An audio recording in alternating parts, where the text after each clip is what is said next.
In this way, we're going to look at the photo filter effect. As the name implies, it's basically an effect to mimic something you'd put on a camera lens to add maybe like a tint that would warm the shot or cool the shot down. Essentially just adding, a little bit of orange here to warm it up or adding a little bit of blue to cool it down. But the effect is capable of a little bit more than that. So let's try to apply it here. I have this photo I took of this lioness who is posing beautifully for me. And it's a little warm. It's a beautiful shot, but it's a little orangey.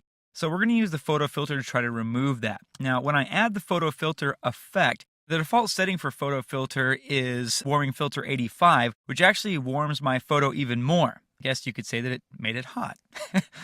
So what you can do here is come to this filter drop down. Warming filter 85 is basically like a really, really soft, warm tint. So you might use it to offset a slight cool color cast. Same thing, but the opposite for cooling filter 80. If I apply this, this is kind of what I'm looking for. It kind of brings my tones more towards white here. It's a little too pinkish, like a little bit too magenta. And one of the ways that we can confirm that is by looking up here in the info panel.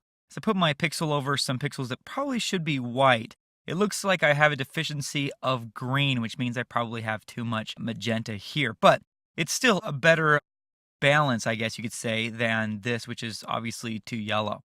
Now, if you're looking for a tint effect, then you can use warming filter 81 instead of 85, or you could use cooling filter 82 instead of 80. The differences are very subtle, but they are there nonetheless. So there's cooling filter 82 and cooling filter 80.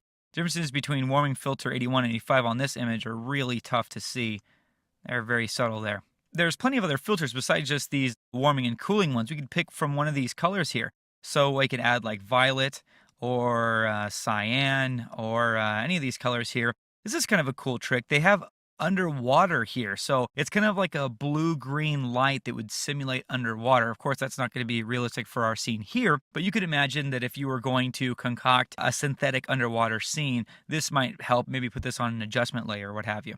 Also, if you'd like to add a custom color, maybe there's a particular color that you're looking for, and you can just go ahead and click on this swatch to get the Adobe Color Picker, and maybe you can use that color's complementary color to balance it out and offset it. Density is basically the thickness of the effect. So if you add 100% density, it's going to look like you just basically faded a solid over the top of it. So use that with discretion. But if you're looking for a little bit more of the same effect, then you can increase the density value there. And as with other effects in this color correction category, Preserve Luminosity is going to try to make sure that the overall luminance of the footage stays the same. And that is Photo Filter.